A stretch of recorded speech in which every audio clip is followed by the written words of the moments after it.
भाऊजी लवकर आवरा, कोणी यायच्या अगोदर. वहिनीला किचनमध्येच दरवाजा बंद करून. नमस्कार मित्रांनो, स्वागत आहे तुमचं आमच्या चॅनलमध्ये.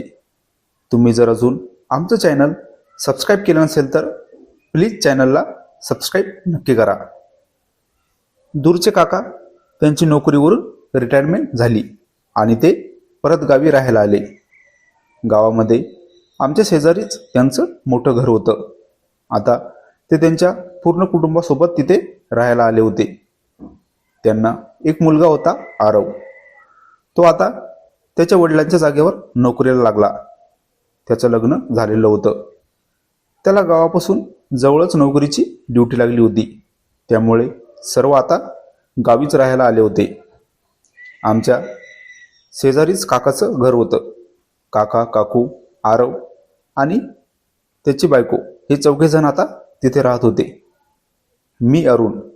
मी घरची शेती बघायचो, कारण मी काही जास्त शिकलेलो नव्हतो. आरवची बायको रोशनी वहिनी तर फारच छान दिसायची.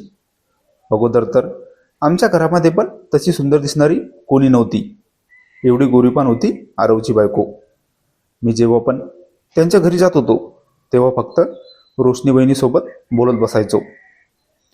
रोशनी वहिनीसोबत बोलताना समजत नव्हतं की कधी वेळ गेला. एवढं मी त्यांना बोलत बसायचो. पण माझं बोलणं कमी आणि रोशनी वहिनीला बघणं जास्त होतं. मला रोशनी वहिनी नेहमी म्हणायची, भाऊजी तुम्ही आता लग्न करून घ्या. मी त्यांना म्हणायचो, वहिनी तुम्ही बघा तुमच्यासारखी मुलगी. वहिनी म्हणाली, माझ्यासारखी म्हणजे माझ्यात काय आहे एवढं? वहिनी तू किती सुंदर दिसते, मला तर तू फार. मी नकळत पुढचं बोलणार होतो, पण थांबलो.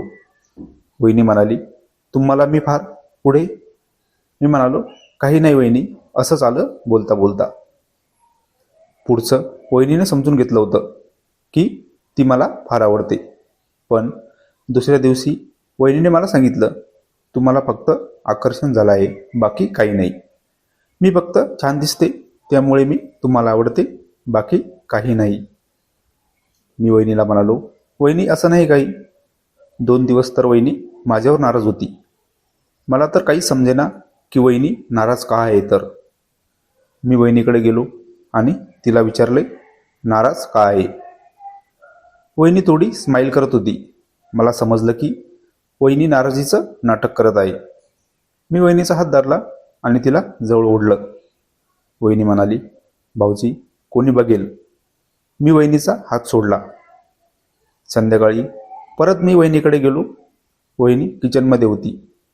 मी किचनमध्ये गेलो आणि दरवाजा बंद केला. वहिनीला परत वहिनी म्हणाली, भाऊजी लवकर आवरा, कोणी यायच्या अगोदर. बाहेरून काकूने रोशनी वहिनीला आवाज दिला आणि मी पटकन किचनचा दरवाजा उघडला. काकू अजून लांबच होती. वहिनी पण घाबरली होती. वहिनी म्हणाली, यानंतर तुम्हाला जर असं तर आपण बाहेर भेटत जाऊ. नंतर वहिनीला मी बाहेरच भेटत होतो.